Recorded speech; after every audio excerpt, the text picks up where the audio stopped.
Is it chess-esque? There's a lot of like earlier Yu-Gi-Oh games had some really weird like rule sets and things that they did, and it's just like really weird. Like even something like Forbidden Memories was so completely like different from the actual card game that it's like it's so weird. Oh my god, roses. Oh no. No, no. Wait, this is also going to be in English too. I just realized this. Oh, that's loud. Hang on.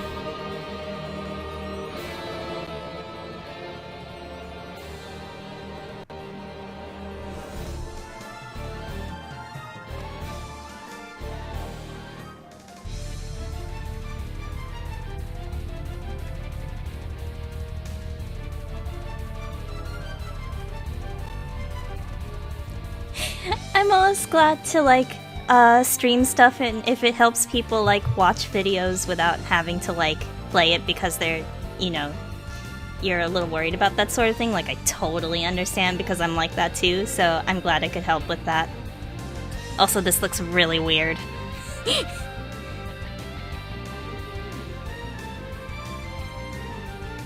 Oh, this looks really weird.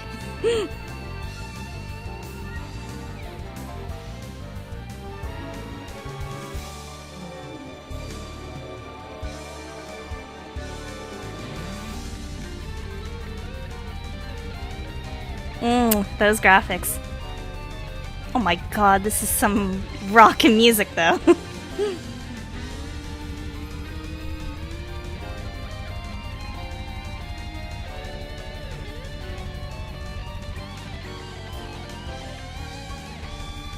That's actually a lot of models.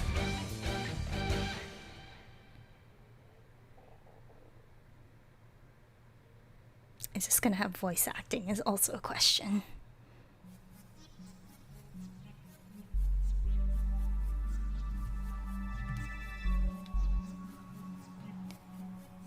Oh, deck masters?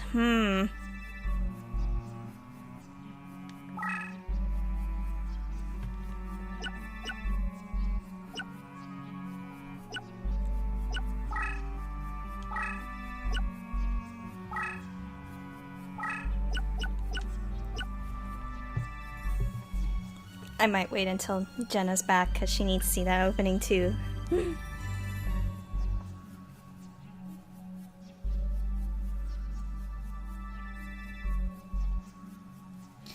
But yeah, I don't know. There's so many weird ones. We still need to like go through a lot of them. I want to go back to Tag Force at some point and play the 5Ds Tag Force games. Since A, we finished 5Ds at this point, and B, there's a lot of good shit in it, as far as I know, at least story-wise. I mean, obviously the game is the same, like, Tag Force stuff, but like, we're mostly, like, if I play a Tag Force game, it's not for the card game, it's for the children. It is 100% because you want to see your dumb children interacting, so, you know.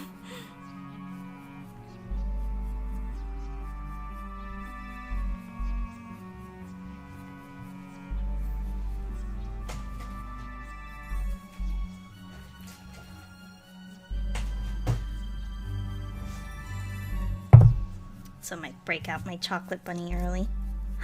It got scraped. No.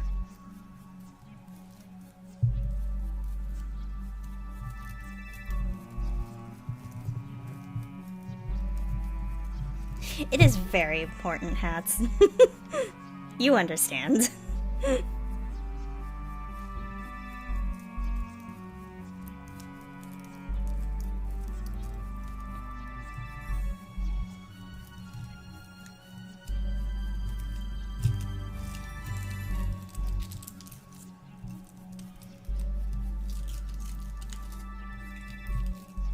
Yeah, it was like, what, 2 weeks ago when we went out for a big old grocery run to just try to get everything enough for the next couple of weeks because of what's going on currently. I just saw a bunch on like a rack and I was like, I'll just take one. I know, God, we'll put up with a lot for the children because boy, some of these games are weird. Oops, did that? Oh no, don't load. Hang on. Oh God, no. Wait, hang on.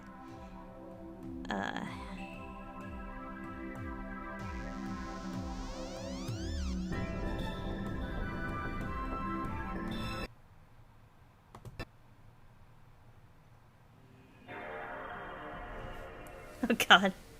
The 1480s! You know, when card games existed.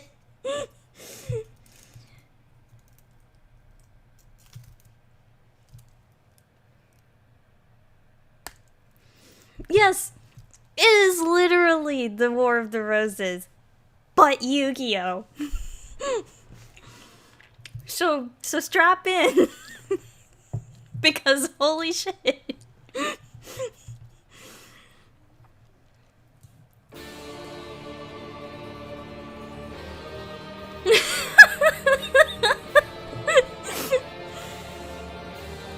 Like, okay, you just saw Kaiba there wearing the stupidest looking blue eyes, like, armor shit, okay? This is what's going on here.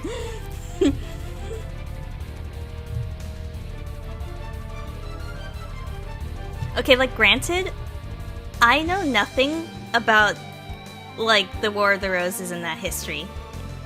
So I'm going to be, like, woefully unknowing of that stuff. Like, I actually don't know anything about that history. It's pretty bad.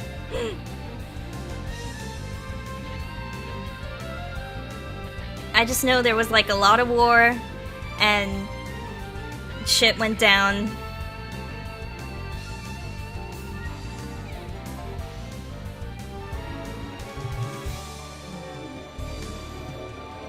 And, like, royalty being royalty and, like, being fucked up.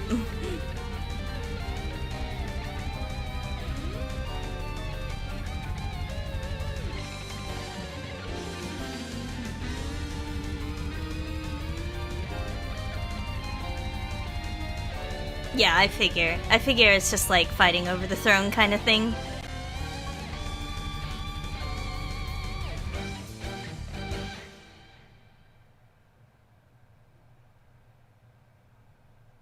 Right. Wasn't there some kind of show that was like all about that? Was it The Tudors or something? I feel like that was the name of the show. I don't know. I feel like my parents watched that like ages ago. I'm back. Oh, welcome back. Thank. Okay, Tudors is after. Okay, thank you. As you can see, I know nothing about this sort of history. Same. I'm wondering if it'll redo the opening so you can see. Yeah, here we go. Oh boy.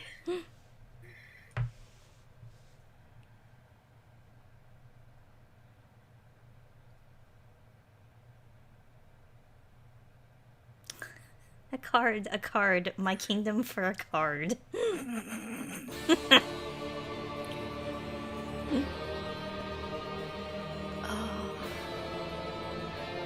already in pain. I love this. It's terrible and I hate it. The Wars. The Duelists of the Roses.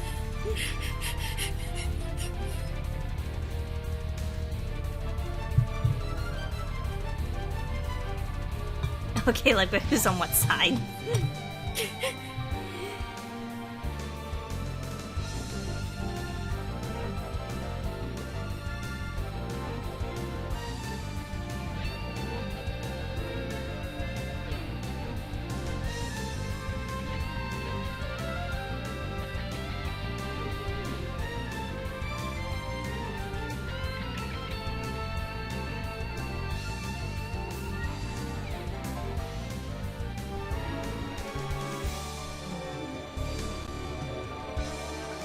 But yeah, I was saying this already looks like some weird gameplay. Yeah, I remember this being extremely weird. I never got very far in it.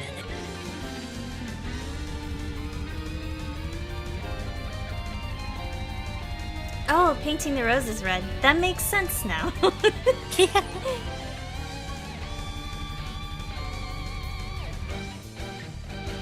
Like, aren't all royals, like, in one way or shape or form, like, related to one another because royals are fucked up? I mean... Alright, let's begin. Oh boy, let's begin. Oh boy, I'm excited for this train wreck. The British Empire in the 1480s.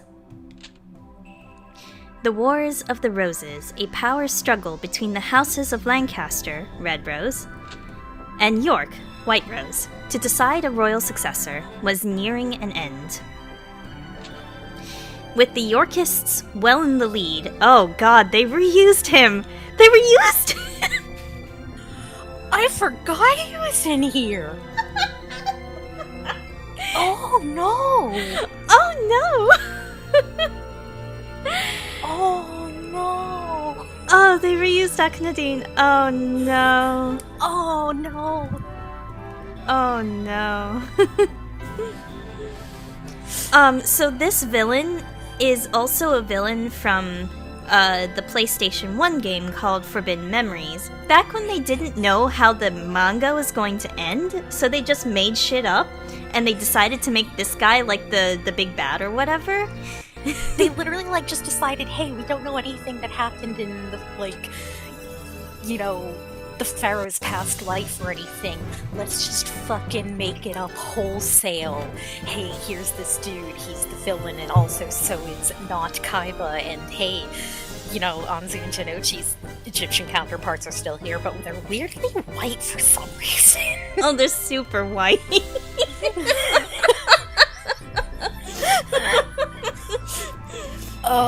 Which none of those are things. Yeah, none of that is anything. I mean, Seth is a thing.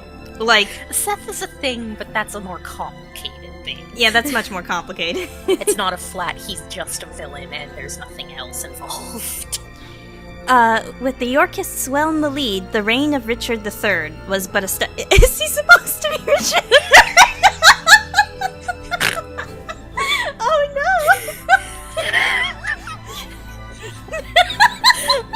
Oh, I hate this.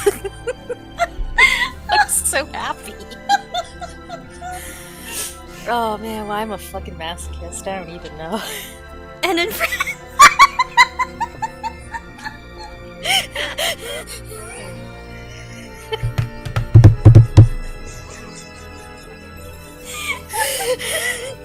We're not even gonna make it through the intro. No, we're not! No, we're not.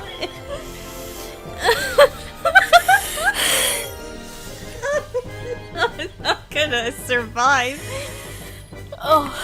And in France, Yugi, parentheses, Henry Tudor, the last Lancastrian heir, Oh shit, was chest being hurts. was being forced to live a life of exile. Oh fuck. Oh, yeah, no, this would make more sense in the context of being like a really ridiculous school play. I mean, Yep. knowing Domino's school, like, they'd have the shittiest play. Literally, like, I didn't read anything about the fucking War of the Roses and just know the names. I'm making this up wholesale. Yugi, get over here. They didn't teach us shit. Fucking figure it out. It's fanfic now. Jonuch can't handle it and is like, let's just make it about cards. That's the one thing I understand. The school board gets pissed when we try to fake, like, stab each other, so, card games. Like, look, if they really had tried to, like, fit people into the roles of, like, people back then during the War of the Roses, it would be a fucking mess because, like, it would have None of them. bad implications, I'm sure, like, up and down. None of them are good. The Lancastrian forces are rendered powerless by ancient cards of sorcery. I can't even narrate properly. Oh my god, every fucking sentence is a punch to the face.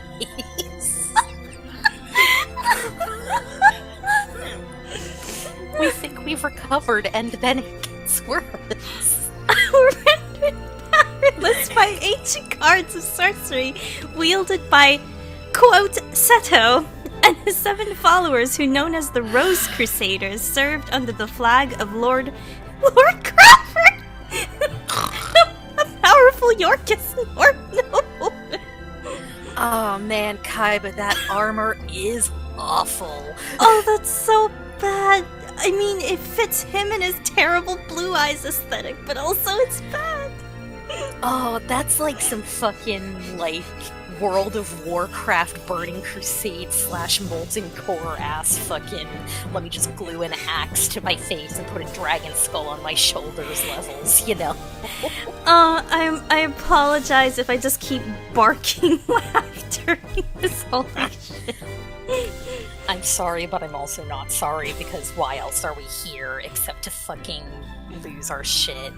It's so spiky, though. I'm sorry, Black Daisy. It's a little I'm sorry, silly. Black Daisy, but the fucking spikes, man. If it was just like a normal Blue Eyes head, it would be way less offensive, but the spikes are like, are you a mega evolution, my dude? Calm down. Look, it would have been better. It would have been better if they made his helmet look like the Blue Eyes head. Then it would have looked Like really TBH. good. Like, TBH. then If that you look just- would have looked cool. Like, if you just had the fucking helmet as the dragon head, and just regular ass fucking pauldrons, and fine, you can have your dragon wing, that's fine. It would have been better. I'm sorry, Black Daisy. I'm sorry. We have opinions. Lacking a duelist to champion their cause, defeat was imminent for the Lancastrians. In England, duel card games were still at the fledgling stage. Thus, the Lancastrians had to look elsewhere for a duel master capable of facing the Rosencreutz in battle. With this in mind,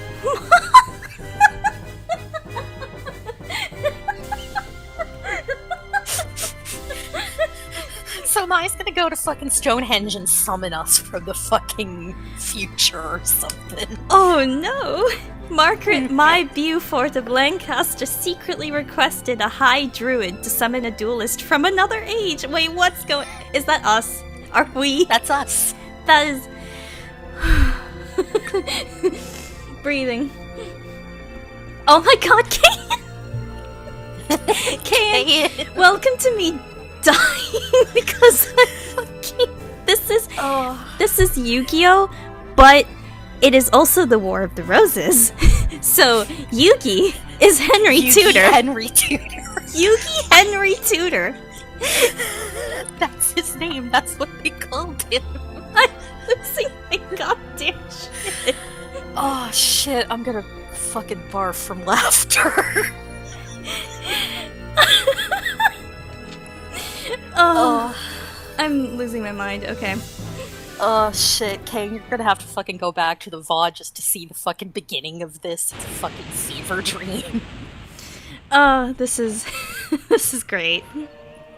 Oh, of course. Hi, Simone. Yep. McMoran? Okay. So this is the extent of my history ends here. Like, I have no idea of anybody who's anybody. Oh. Summoned from the mystic circle of red and white roses, the one capable of harnessing pure power. There was truth to the legend of the Rose Duelist. Lady Margaret, I did it! Now we have the means for defeating the evil forces of Rosencreutz. Oh, my apologies. In my excitement, I've forgotten I was in the presence of the Rose Duelist. Allow me to introduce myself. I am Simone McMoran, High Druid and Servant of Lancaster. May I be so bold as to ask the name by which the Rose Duelist would like to be known? Can I type in WTF me? Do it. No, we're no. We have Going for the classic. Yeah, we have to be Konoyaro. We're going for the classic.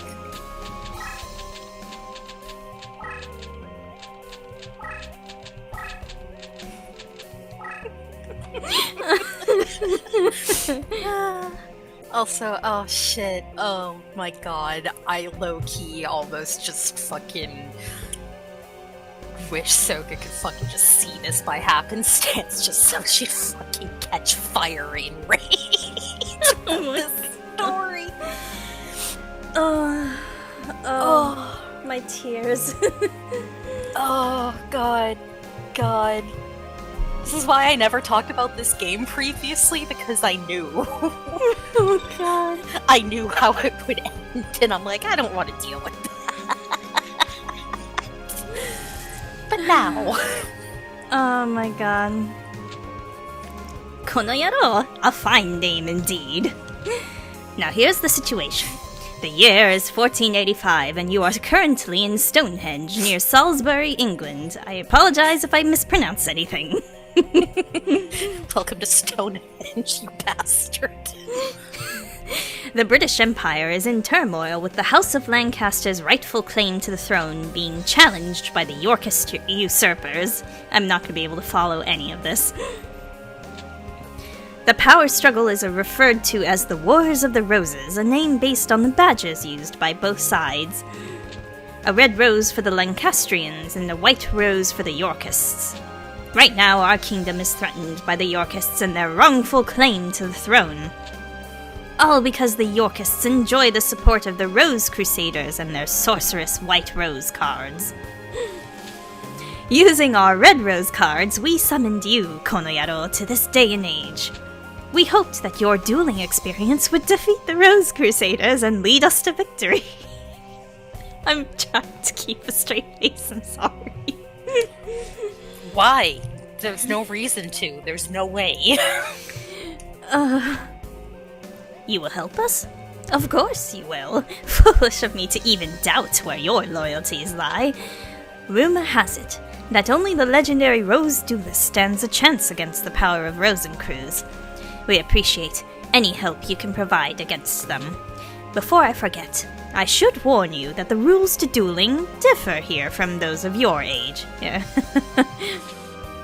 I mean, they're stupid. Here in England, dueling is governed by what is known as the perfect rule. In addition to several minor distinctions, there are two major differences. One is the existence of movement or positioning. The other is the deck leader Oh yeah, it really is Deckmaster. They fucking loved the fucking Deckmaster shit for a while, didn't they? These are two aspects of dueling that were lost in the process when the ancient sport of duel monsters was adapted to card form.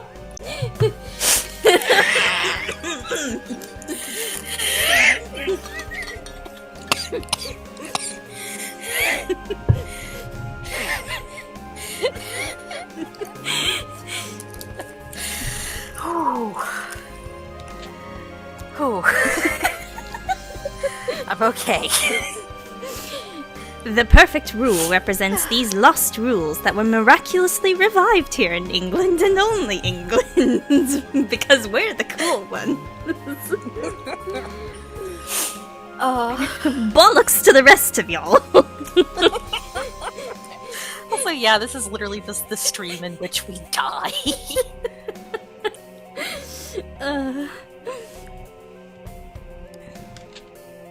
Perhaps a practice duel will serve better than an explanation, shall we?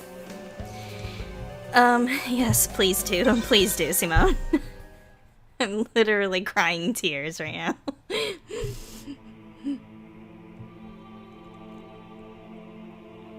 It's very red. Let's start with the basics of dueling. First, let me show you how to summon a monster. To bring a monster into play, you must summon it from your hand to the field. Okay.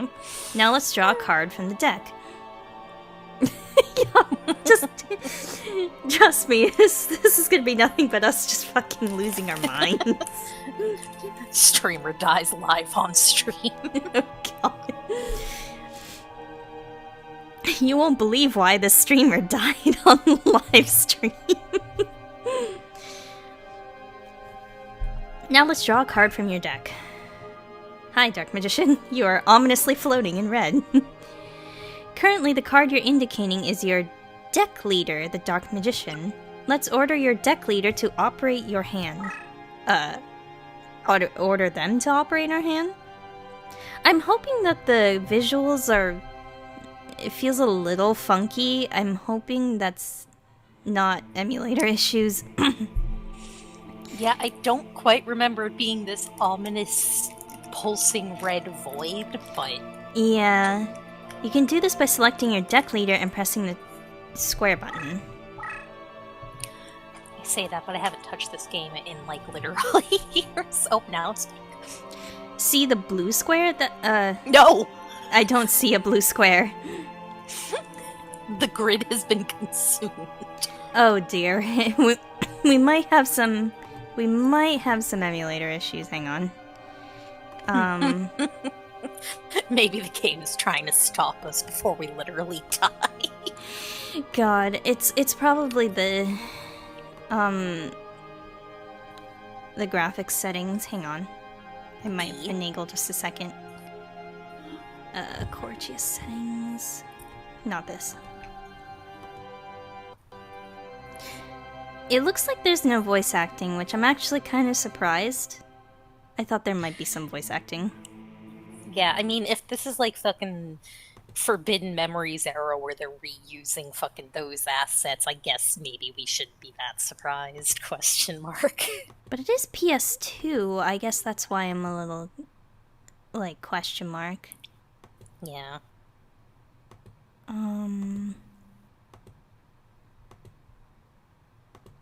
Shader configuration?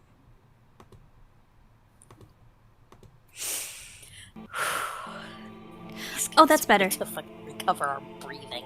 Oh, that's much better. Oh, thank God. Okay, sorry about that. Okay, that is much better. Now there is actually a grid. See the blue square? Square is real. That's the area where you can place your summoned monster. Let's place the monster in a position directly in front of your card leader. Line up the cursor by pressing the up directional button and press the X button. Am I really... Okay, anyway, this is your current hand. Apparently, there's only one monster in your hand that can be summoned to the field. This is because summoning a monster... Your deck balance has shit. Seriously, look at this hand. This is because summoning a monster requires a certain amount of power. The spot currently indicated is where your currently available summoning power is displayed. At the start of a duel, you have 4 summoning power points. This amount will increase by 3 every turn, and you can accumulate up to a maximum of 12 points. Okay, that's different. Does that mean it gets used up every time you summon a monster? What is this? Speed counters? When a monster is placed on the field, summoning power points equal to the monster, the level are expended. Okay, we're gonna have to go into this just not thinking that it's Duel Monsters. It's some other completely different game they created with the cards. It's card game chess. Mm-hmm. Somebody got drunk during the weekend and they had a bunch of fucking Duel Monster cards and they did not know the rules, so they're like, let's fucking just make shit up. The dark cards and monsters that you're unable to summon this turn. Let's summon the Celtic Guardian. With pleasure. The Celtic Guardian, Yugi. I'm sorry. At this point, if you wish to cancel your selection, press the script button, enter your blah blah blah. It's doing it for me. It's not actually really letting me do anything. Of course it is. You've now summoned the Celtic Guardian, and the card is ready for battle. Now let's attack your opponent with the Celtic Guardian. To control a monster on the field, you must first activate the card you wish to move. Hi! That's a Blue Eyes. Hey. This Blue Eyes White Dragon is your opponent's leader. Let's try to attack the enemy leader. First, let's activate your monster by aligning the cursor over the desired card and pressing the X button. See the yellow square? This indicates the space where your monster can be moved to this turn. Your opponent's card leader is directly ahead. Let's move straight into the space.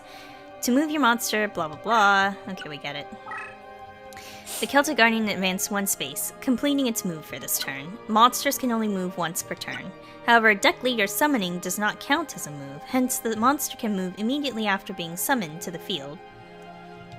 Since there's nothing else left to do this turn, let's end your turn. To end your turn, press the start button.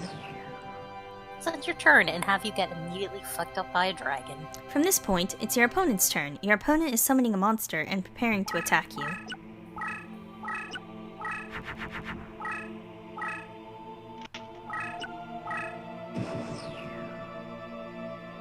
Now it's your turn. There's an enemy monster heading your way. Let's use the Celtic Guardian to eliminate the threat. To attack your opponent's monster, all you have to do is move your monster into the same space occupied by the enemy monster.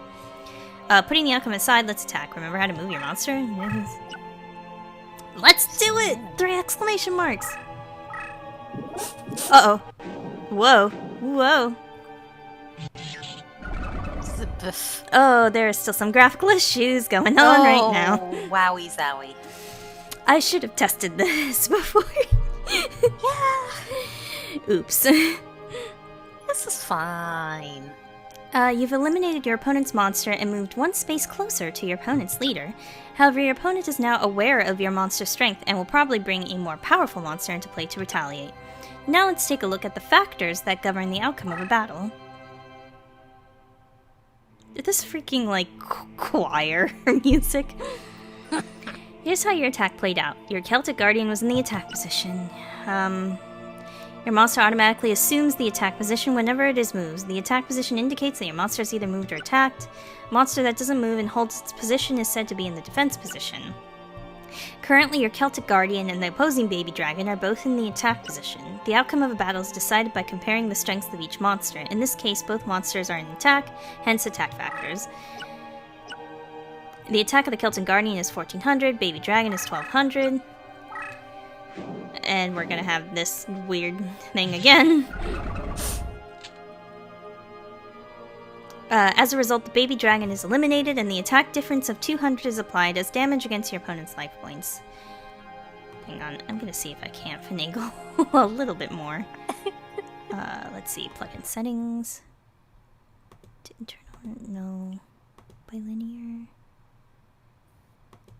Is it a texture issue? Maybe? Texture or particle effects or no. Now let's take a look at what might have happened if the opposing monster was stronger. Oh my god, would your monster lose or something? Weird. Oh hey, that's kind of neat to see Komori Dragon in 3D. Yee. I mean, honestly, the monster models are probably the least offensive thing so far.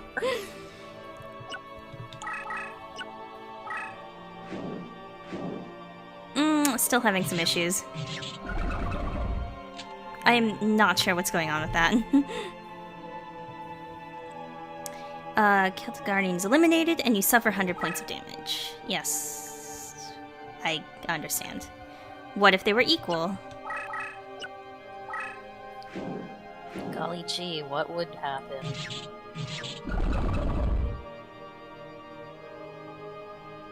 Both monsters are eliminated, and neither player suffers any damaged to their LP. Now let's take a look at defense position. Oh my god. Okay, come on. Hurry it up. Wow. Speed it up. High defense. So, in case you don't know how numbers work... Monster set in this position cannot move or attack. Battle the death of a monster in the death position is used to decide the outcome. Although the death of the hard armor is fairly high, it is nothing compared to the attacking Celtic Guardian.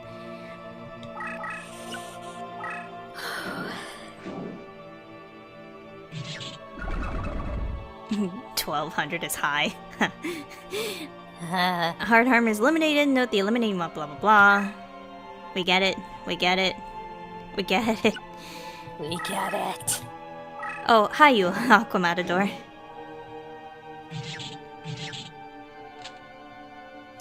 All these normal monsters.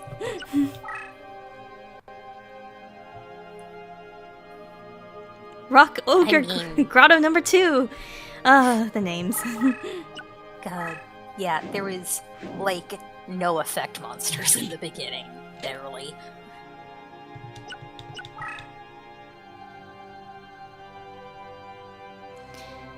As you recall, your Celtic Guardian successfully moved into a position where it could attack your opponent's leader. As I recall. Your opponent's leader is unsupported and defenseless, leaving it wide open for a direct attack. A direct attack is an ideal opportunity to inflict major damage to your opponent's LP. Attacking a leader will result in inflicting life point damage equivalent to the attacking monster's attack factor. Let's try a direct attack.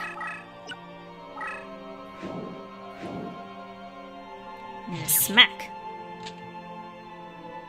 You have now inflicted 1400 points of damage to your opponent's life points. You are now on your way to victory. As you can see, it is important to avoid direct attacks as much as possible. You should act immediately when any enemy monster is approaching your leader. Currently, you're winning. However, your opponent may retaliate. With this in mind, summon a monster with high def. Let's use the monster to protect the front of your leader. Since it has high def, place it in the defense position. Blah blah blah. Now press the L1R1 to toggle between attack and defense. Be careful that you don't move the monster to its destination space, as this will automatically set it to attack. Okay. Note the monster card summoned on the field is initially placed face down and is hidden from your opponent's view. Okie doke, Black Daisy. Have a good lurk. To do so, press L2. Oh, I can toggle it face down? That's weird. Weird. Once you have the card in the desired position, press the X button to enter your selection. However, you should note that a face-up card cannot be returned to a face-down. Okay, it just means when you first summon it, I guess. That's why you should be very careful. Oh, hey, it's Kaiser Dragon. Do you have a monster that's strong enough to withstand an attack from this creature? Fortunately, you have a magic card on the field that's capable of stopping the attack of dragon-type monsters. Oh, of course, Dragon Capture card. In fact, this magic card is capable of preventing the movement of all dragon-type monsters on the field. I guess we're gonna have to be careful with magic cards because they're probably gonna do something completely different. I'm sure.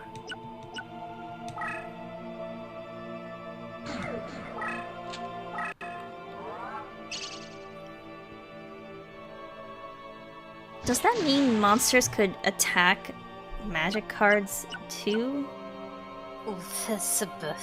And trap cards as well? The opposing monster has been neutralized with the magic spell. Now let's go after the enemy leader.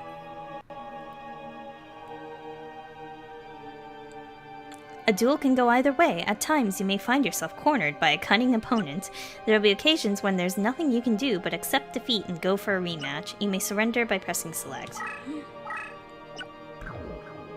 But don't give up too quickly. A well-placed card could easily turn the tide of battle in your favor.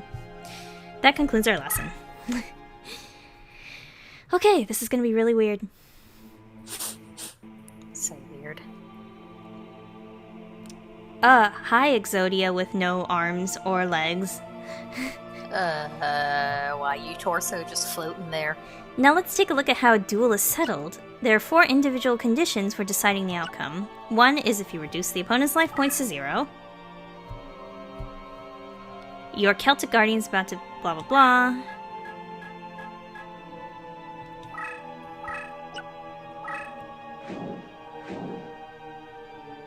And smack. The following example is a more complicated situation for which the life point 0 condition applies. In this scenario, the life points of both players are 500 points respectively. Your opponent has a not too powerful needle ball monster in play. Oh dear. However, the monster has a special ability. God, effect monsters, who knew? When the monster is eliminated in battle, it automatically inflicts 500 points of damage to an opponent's life points. Strength-wise, the Celtic Guardian is far stronger than the needle ball. Now let's blah blah blah. Yeah, we get it.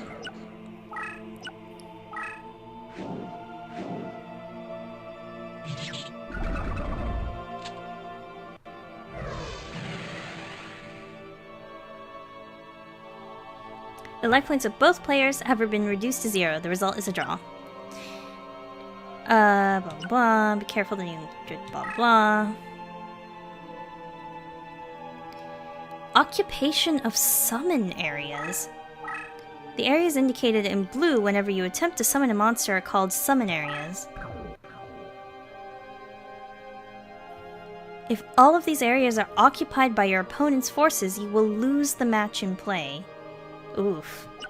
To be more specific, if your opponent occupies all your summon areas at the end of your turn, you lose. If you find yourself surrounded, it is vital that you clear at least one of these areas before your turn is over. If your leader is in this position, that leaves you with only 3 summon areas. When you're at the edge like this, there are only a few summon areas, and if they are all occupied, you lose. Depending on the terrain conditions, there are spaces that cannot be used as summon areas. Is that Labyrinth Wall? In this situation, there are fewer summon areas, and if they are occupied by your opponent, you lose. Some weird chess stuff going on. The next condition for deciding the outcome of a duel is life point comparison resulting from the... There's a clock? Oh my god. Fucking... Oh no, I hate this already. The time remaining in a duel is displayed in this location. The number of turns remaining will decrease by 1 following the completion of your turn and that of your opponent's. Okay, it's turn-based at least.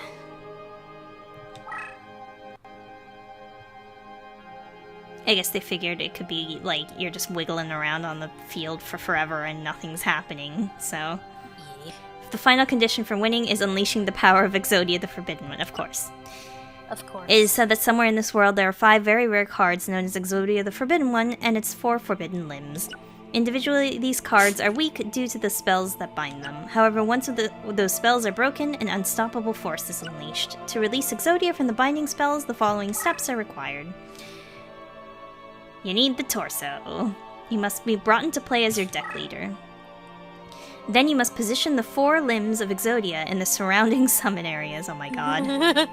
Wow, look at him wiggle. But what if we want to summon Legzodia? Legzodia is the only Exodia that matters. From there, flip over to the attacking position. When you enter into your turn without any spells or controls preventing you from executing a normal turn, Exodia will be freed and your opponent will face hopeless defeat at the hands of this awesome creature. Oh my god. Wow.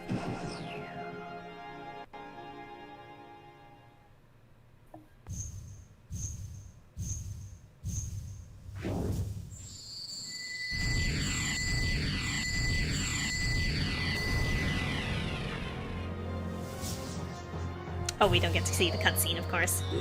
Of course not. Gotta do it yourself. Ah.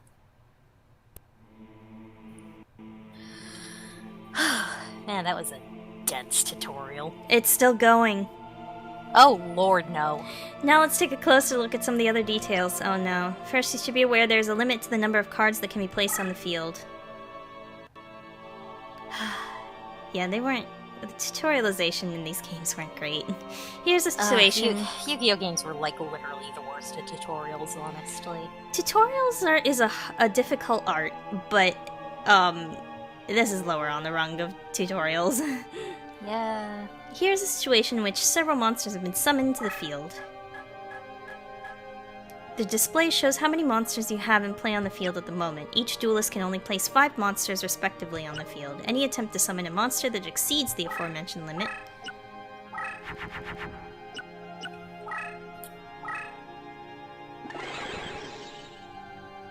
will result in the summoned monster being reduced to dust. Why don't you just not let him? Why would you waste a card like that? Likewise, only 5 spell cards can be placed on the field. You should take care to leave a summon area open so you won't find yourself in a situation blah blah blah. Consumption and recovery of summoning power points. Required in order to summon a monster. At the outset of a duel, you have 4. Bringing a level 4 monster into play at the start of the duel.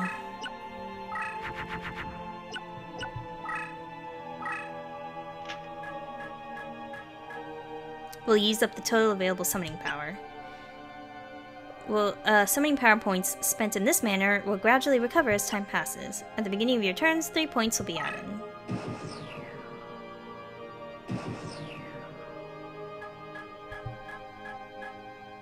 Points that are not expended will continue to accumulate. However, you will not be able to accumulate over 12 points. Even in situations where the addition of points would exceed 12 points, you will not gain beyond the amount. We get it. Okay, we get it. Some monsters' spell cards can significantly help or hinder recovery of summoning power points. Use these to your best advantage. Now let's talk about spell cards and what happens in battle. When placed face down and unused, your opponent will not be able to tell whether you have a spell or a monster card in play. Like monster cards, spell cards can be attacked and can initiate attacks. What? The face-up monster card is yours. Your opponent has a spell card. When the spell card is attacked by a monster, it is easily destroyed. So they act like...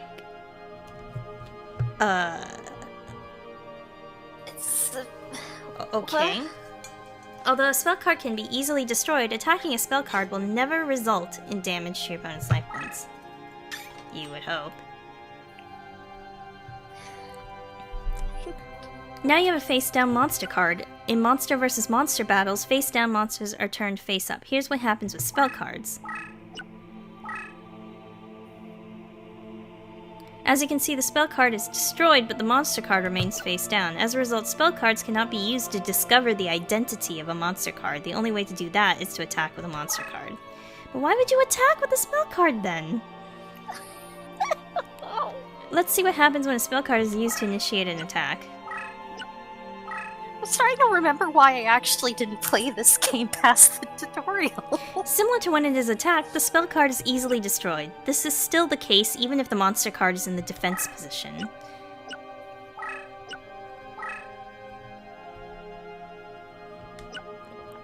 Let's see what happens when you use a spell card to initiate an attack against an opponent's face-down monster card. Although it can't be verified, the card being attacked is a face-down monster card.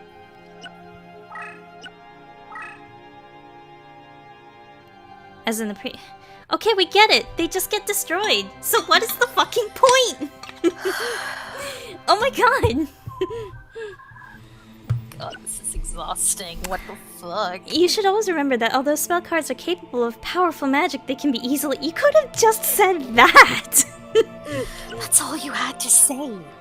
Literally, fucking attack them with monsters. Don't use them to attack unless the shit's face up and you know it's got an effect. The end. Now we'll take a look at what happens when your spell card attacks an opponent's spell card. The rules differ from those applied when battling a monster card. Face down spell card.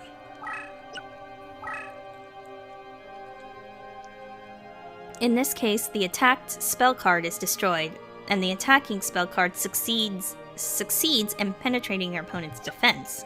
Initiating an attack with a face-down spell card will let you avoid having the card turned face-up when you wish to avoid it. The fundamental rule is that a spell card cannot turn an opposing spell card face-up in battle. Let's see what happens when a face-up spell card attacks an opposing spell card.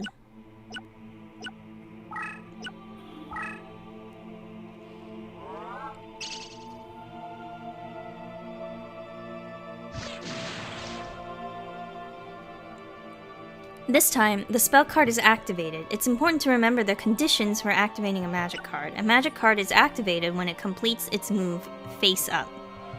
Hence, regardless of whether a battle occurs, the magic card is activated since it's completed its move face up.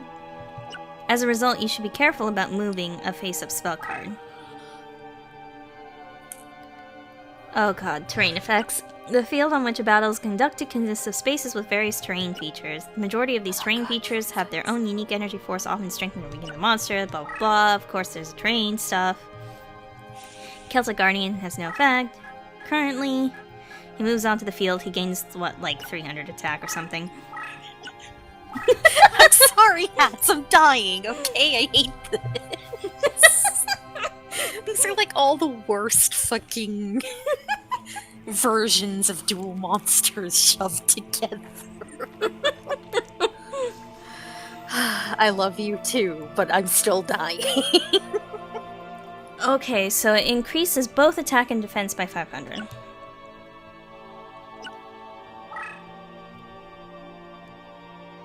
This is just way too dense. They should have chopped it up into smaller things. It's extremely dense. If a monster starts its move in a favorable terrain, the monster can move up to 2 spaces.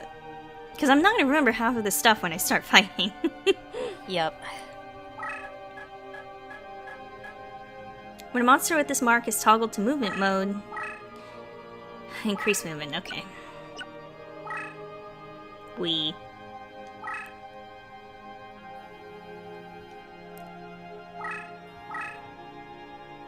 No movement bonus awarded if they're face down.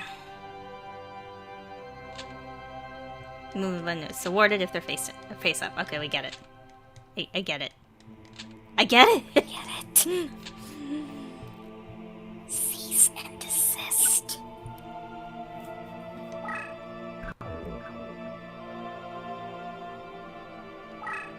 Alright, dark terrain. Man, those tiled stuff. Oh hi, Gyakuten no Megami. They really just didn't translate that at all, did they? Anyway. Well. Is a fairy type which is not suited for dark terrain. When affected by the terrain, cards' attack defense factors are blah blah.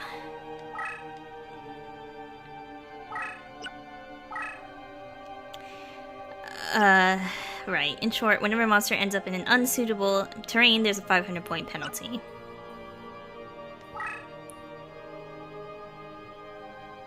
Since we're on the subject of terrain effects, let's talk about terrain with special features. There's the Labyrinth terrain. Labyrinth is extremely powerful obstruction, cannot be entered by most monster and spell cards, nor by a leader card. In addition, a Labyrinth space cannot function as a summoning area. However, a card that has entered a Labyrinth space by means of effects such as teleportation can easily exit the space and enter adjacent spaces. You can also initiate an attack against a monster located in a Labyrinth space. Wall Shadow has the ability to freely enter or exit the Labyrinth space, because of course it does. The Flame Swordsman has an attack capability that exceeds Wall Shadow. What happens when the Flame Swordsman attacks the monster located in the Labyrinth space? Fucking Labyrinth rules, god damn it.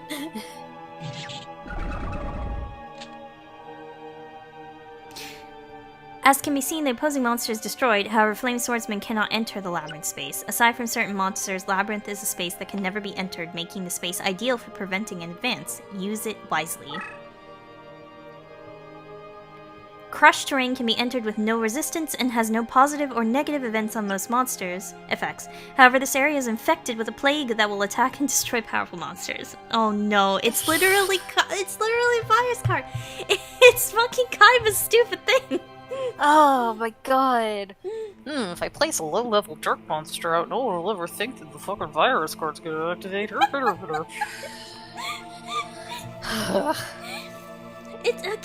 It's not that it wasn't a good strategy, it was that they overused it. They made him keep using it like people were gonna keep fucking falling for it. You do it once and then you stop. It kept happening. It kept happening because they kept, like, doing it for, like, filler stuff. Like, it didn't happen nearly as much in the manga. It's true, I'm just salty. No, I mean, same.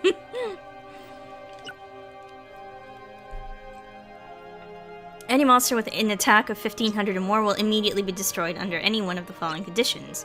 Monster is summoned in the crushed space, moves into a crushed space, located in a space that is transformed into a crushed space, or is in a crushed space with either you or your opponent's turn ends. Why are you in the crushed space? Get out of the crushed space. You're in the crushed space. Staying in the crushed space means you're dead. Oh, I will get out of the crushed space. Why do I want to be on virus?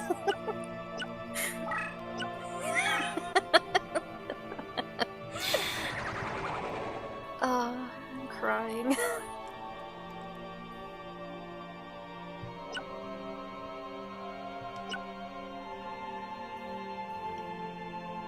Okay, the leader can just fucking go through. He can do whatever the fuck it wants. Oh god, spellbinding. Is condition by which a card is unable to move. Cannot be fluid in position. Oh god, just cough on the cards, don't worry about it. Your cards should have been 6 feet apart. Every square must be six squares apart from each other.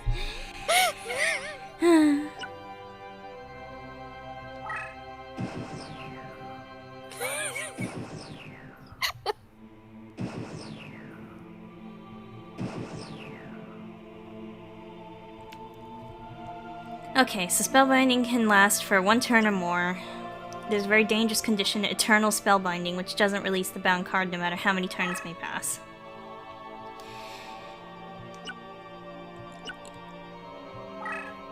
Okay, we get. You're not gonna do the whole turn skip thing, are you? Of course they are. Hi, Parrot Dragon. Parrot Dragon is a wind attribute monster. Attack of 22,000 is much stronger. However, the Celtic Guardian is an earth attribute monster, which places it in a more— oh no. Oh no, they brought this back too. Oh no. No! Oh no! Oh, this is why I didn't play this game. Now I remember. This is also going to be a pain to remember. This is too many rules. Advantages and disadvantages of attributes are displayed respectively during a battle. Yeah, I don't know, just the Yu-Gi-Oh! The Yu-Gi-Oh! Games from this era just, like, suffered a lot from this. It was really common a problem, unfortunately.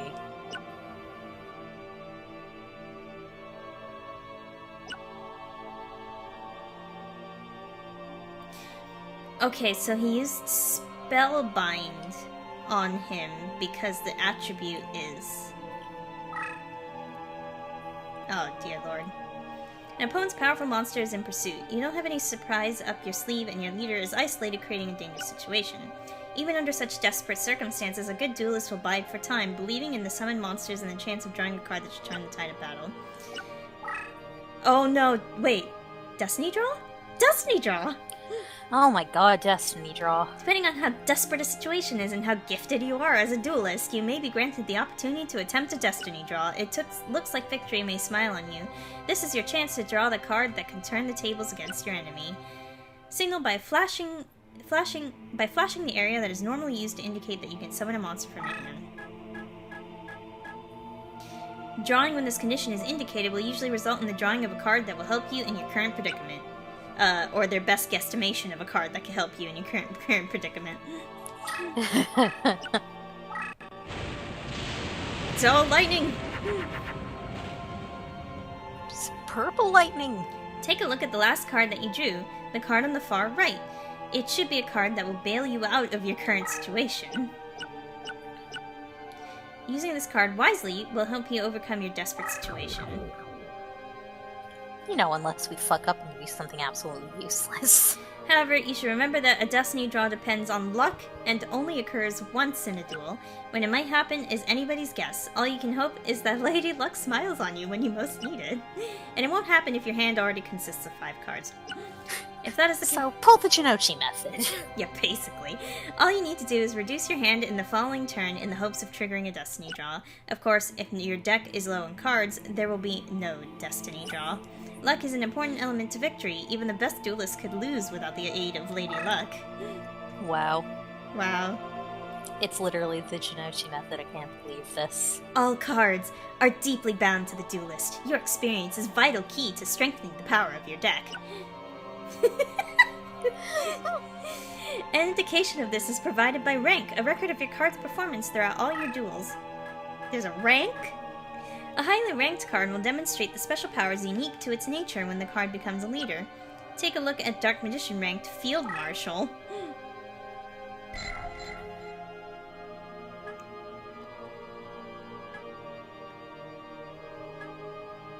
At this rank, the card's special powers are Extended Support Range, Increased Strength for same type friendlies, and Weaken specific enemy type. Let's take a look at your opponent's leader.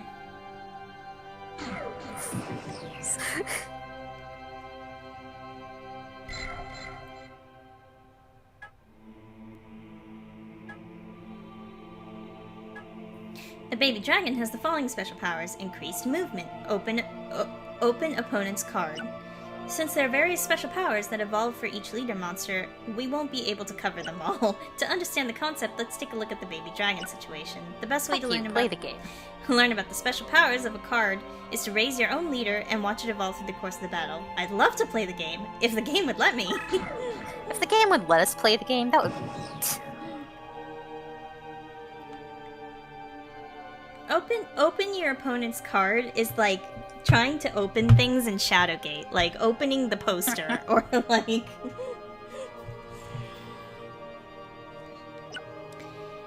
Your Celtic Guardian is currently face down and near the enemy leader. Move the card towards leader. What are we talking about this time? The leader ability activated. Oh, here we go. Okay, yeah. The Celtic Guardian is automatically turned face up, revealing its identity to your opponent. The effect will also flip a face down spell card to the face up position. This is just a sample of one of the special powers the leader has. To find out more, gotta raise them. Find out more, play the fucking game, but we'll never release you from this tutorial. It's endless. It's going to keep happening. That pretty much covers the rules of dueling. God, good lord. God, fuck, Jesus. God.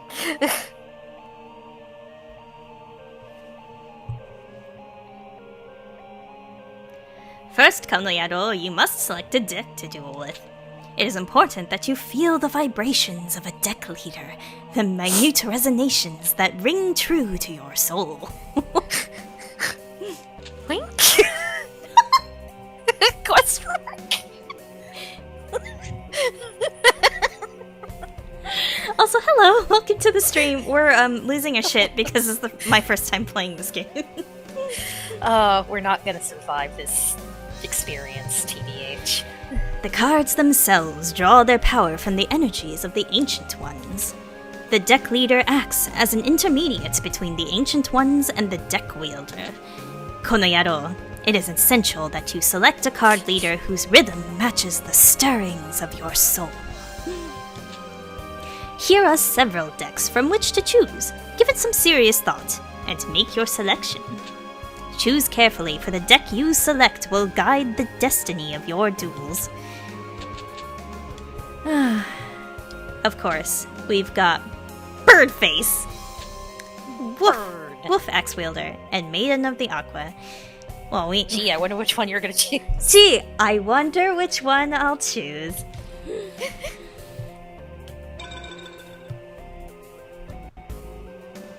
Ah, I see you have selected your deck.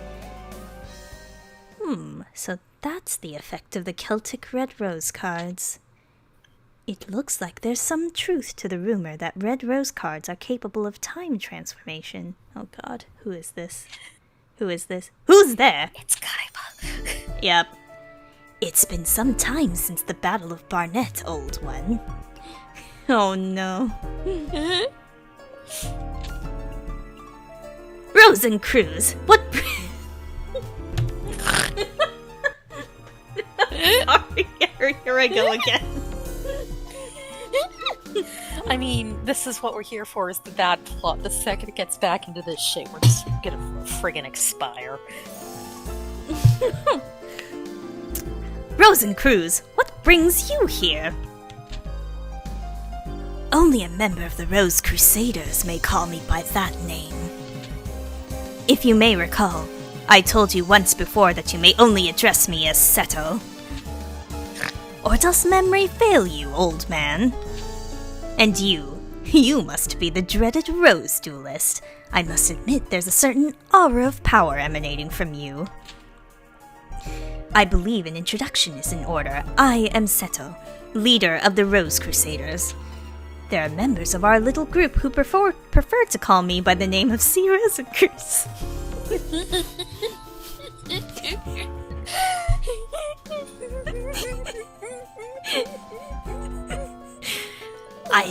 Crying. I ask you again, what brings you here, Seto? Bitch. Mind your manners, old man. What else would bring me here? I've come for the Red Rose cards. After all, it was you who showed me how the summoning capabilities would evolve when the Red Rose cards are combined with the transport powers of the White Rose cards. I'm really lost already. You're really expecting this to make any kind of fucking sense? Because it's not gonna. You aren't thinking of attempting the Forbidden Rose summoning? If so, then the red rose cards must never fall into your evil hands. Card sorcery taps into the powers of the Ancient Ones. I'm sorry.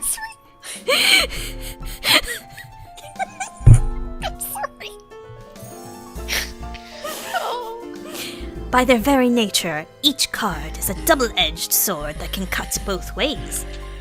The rose cards alone harness tremendous power. There's no telling what horrors one might unleash to the world by combining both red and white. I will pink or something. And that's just not in season right now. Pink is always in season. It's true. I will sacrifice my own life if need be to prevent any from uttering the spell of doom. The spell of doom? Fool. The 16 red and white cards grant power over all.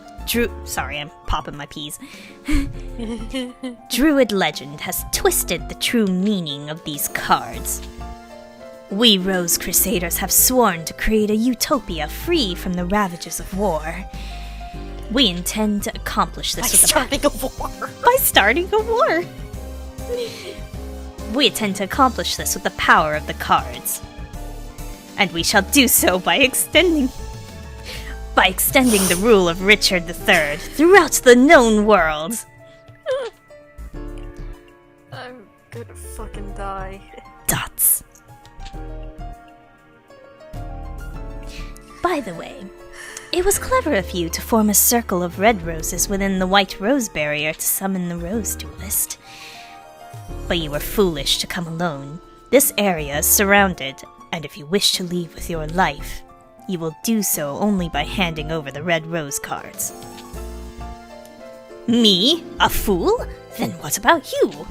Are you fool enough to actually believe the red rose cards would remain here in my possession? Right after summoning, I had the cards dispersed among our best duelists to keep them from your tainted hands. Then you leave me but one option. I shall enlist the aid of your precious rose duelist. You take leave of your senses.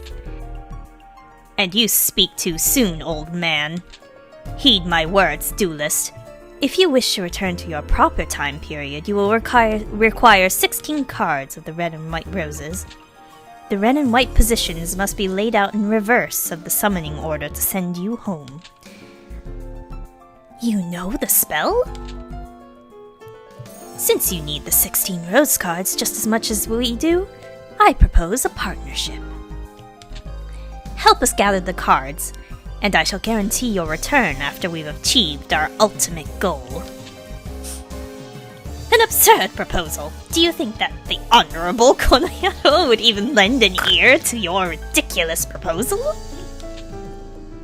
Yeah, you could totally betray him if you felt like it. Yeah, I remember this much, actually. I remember that you can choose sides.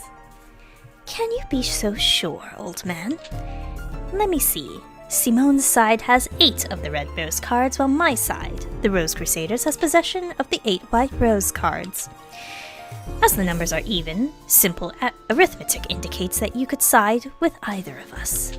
But I'm sure you'll take into account who's winning this war. After all, who was desperate enough to summon you in the first place? I think it's quite clear which side is better positioned. Oh, excuse me. I think it's quite clear which side is better positioned to send you home.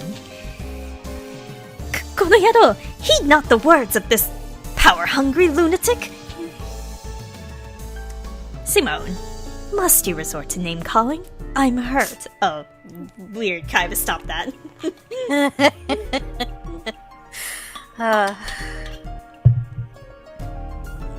I am curious what this is like in Japanese. I'll have to find something. Right?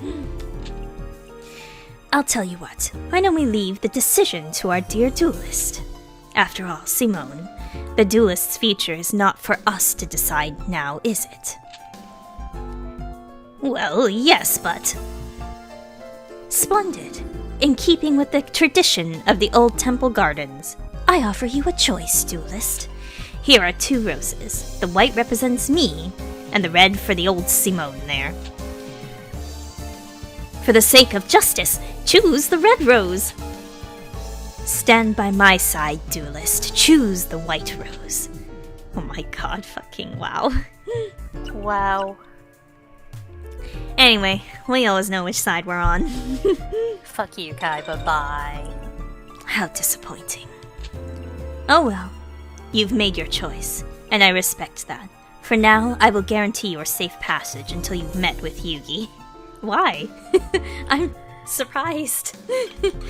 Yeah, the fuck.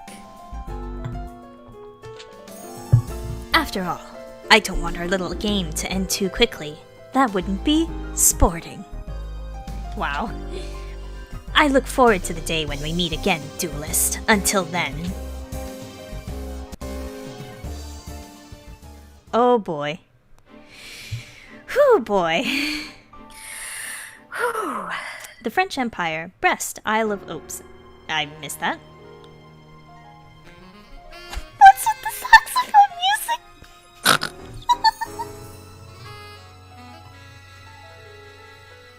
What the fuck's with the saxophone? Oh, good night, Black Daisy. saxophone. Saxophone. Thank you for dropping in, Black Daisy. Thanks for coming by. Okay, I see Pharaoh, I see Simone, but then I also see Grandpa, and I'm assuming that's Jonochi.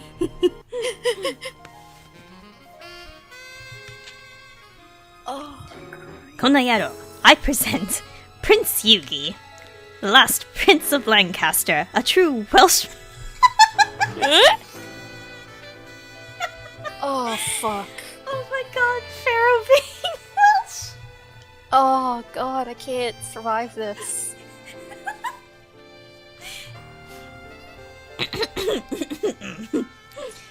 A true Welshman, and the hope of who we call ourselves Celts. Oh. My lord, may I present Konayaro, the Rose Duelist? So where's Yuki in this equation? Pharaoh's... Doesn't exist, I guess. I hate y'all. Hate it. You serve us well, Simone. My mother was wise in summoning you from Scotland. So yeah, Mice is mom in this game. What? Yeah. The fuck? Yeah, it's bad. Uncomfortable. That makes me feel really uncomfortable for some reason. Oh no, that's extremely uncomfortable. We don't like it. Oh my god. Oh, I am fucking not gonna live. You honor me, sire. Duelist, I am Yugi. Actually,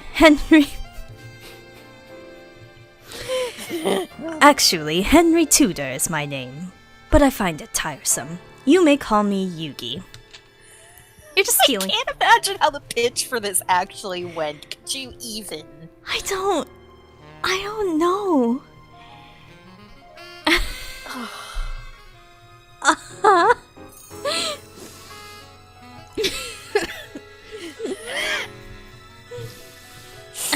Oh, fuck. I'm sure Simone explained our situation, but it's only right that I request your services myself. I need you to return to England and put an end to the threat of the Rose Crusaders. Their white rose cards form a barrier that prevents my armies from setting foot on British soil. Although we Celts have the red rose cards, we are but inheritors who are unable to wield their full power. In the hopes of reversing our fortunes, we gambled on a druid legend that spoke of a rose duelist. According to the same legend, we must use a deck whose cost is lower than an opponent's to capture a rose card of another color. Oh my god. I believe that it is important that you keep this in mind. The cost of your deck should not exceed the cost of your opponent's deck. Oh my god, is that a rule we have to abide by? I guess Again, I didn't get past this part, I don't think, because it was so fucking esoteric and I just could not. I would like you to note that our resources have been pressed to the limit, requiring us to invade England by August. Wow, we're on a time crunch apparently.